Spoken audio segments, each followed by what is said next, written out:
Aí a pergunta que eu te faço é, nós temos uma demanda hoje nessa geração.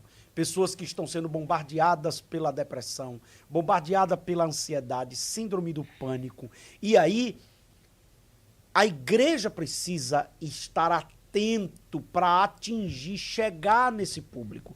E Deus tem te dado a oportunidade de tratar sobre isso. Me fala um pouco sobre essa ferramenta que é levar a palavra numa linguagem que trate as pessoas no seu aspecto emocional e não só espiritual. Então, pastor Edivaldo, eu tenho 4 livros escritos sobre esse tema, inclusive tem um aqui, ó.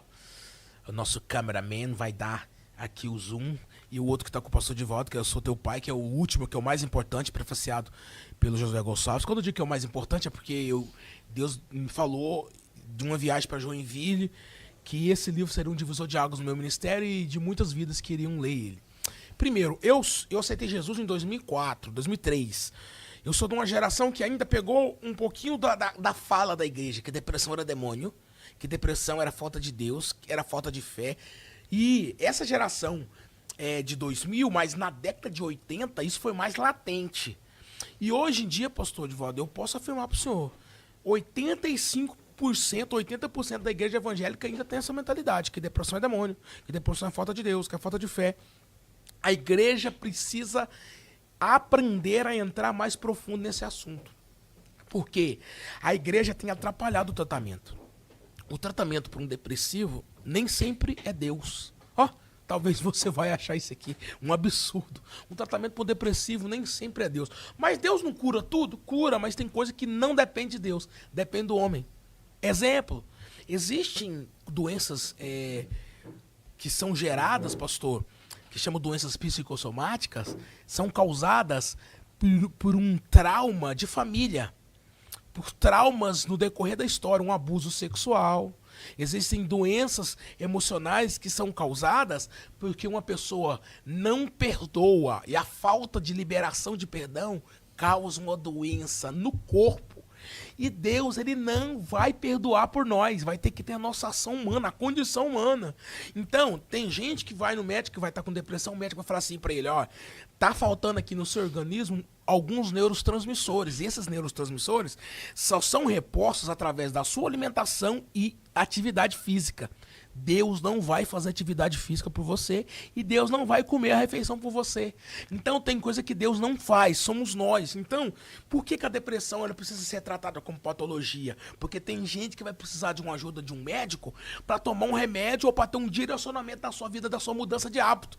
E a depressão vai embora. É muito comum, se chama depressão endógene. A depressão causada pela fisiologia do corpo, por falta de algum neurotransmissor, alimentação hormonal, principalmente em adolescentes. Agora, existe a depressão exógene, que é a depressão da psique, que são causadas pelos traumas, pelas perdas, pessoas que sofrem com divórcio, pessoas que são frustradas na vida profissional. Aí o que acontece? Essas pessoas vão ter que ter uma ajuda profissional e espiritual também. Um líder, um pastor para dar um direcionamento. Olha, filha, olha, filho, vamos embora ler junto a Bíblia? Vamos jejuar junto? Vamos orar de madrugada? Então, a igreja tem que lidar com isso.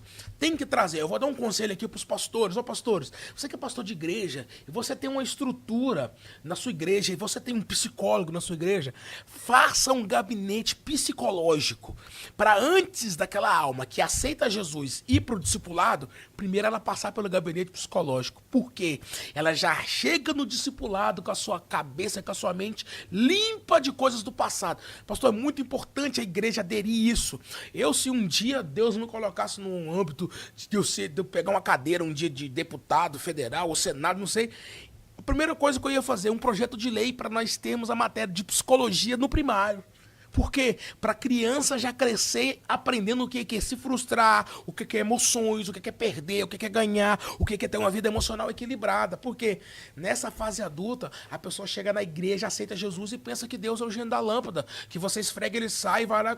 Não, tem coisa, pastor, que a gente tem que se ressignificar lá do passado. Ah, mas Jesus esqueceu o seu passado? Sim. Mas e as feridas que foram causadas pelo abandono dos seus pais, pelo abuso que você recebeu, pela frustração de um divórcio? Isso precisa ser tratado.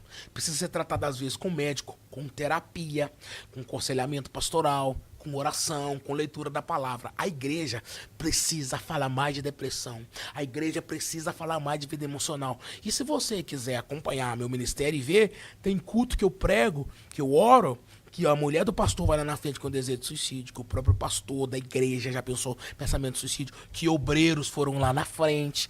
Uma das últimas agendas minhas dos Estados Unidos, a esposa do pastor se joelhou lá na frente com desejo de suicídio.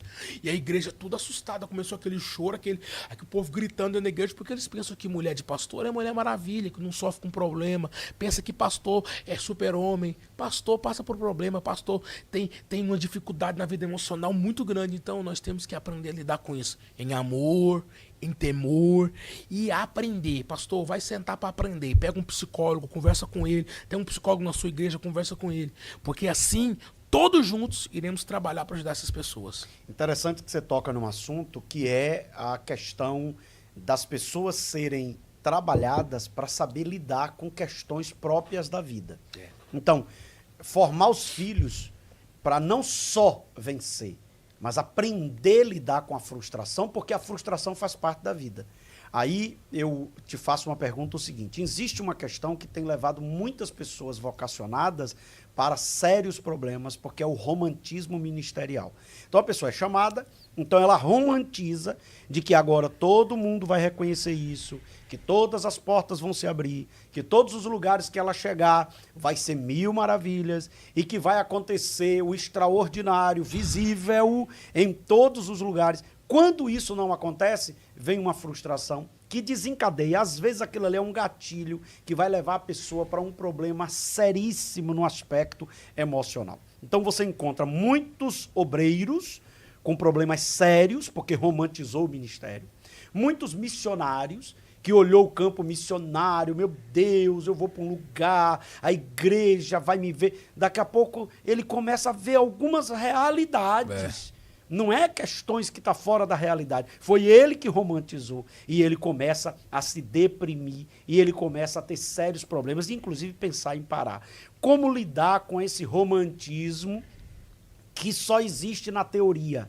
Na prática é a realidade. E a realidade é desafio, é sacrifício, é incompreensão, às vezes é... Solidão. Solidão. Existe uma coisa hoje que é muito terrível. Você se prepara, você vai para um lugar, chega lá, às vezes o trabalho completamente mal dirigido, um horário que você não tem condição de apresentar aquilo que Deus te deu para compartilhar, e você tem que saber lidar com isso, porque senão você se torna um ignorante, você frustra as pessoas, você termina tendo um problema com Deus, porque você deixa de entregar o que recebeu de Deus por causa de um equívoco da liturgia do trabalho. Como é que você fala sobre essa questão desse romantismo ministerial? E primeiro também eu tenho que entender que talvez não, quando Deus me leva para o campo missionário, para algo ministerial, e existe uma prova, vou ter que ser provado.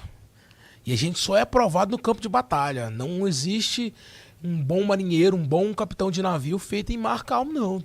É em mar difícil mesmo. Não existe bons soldados no tempo de paz.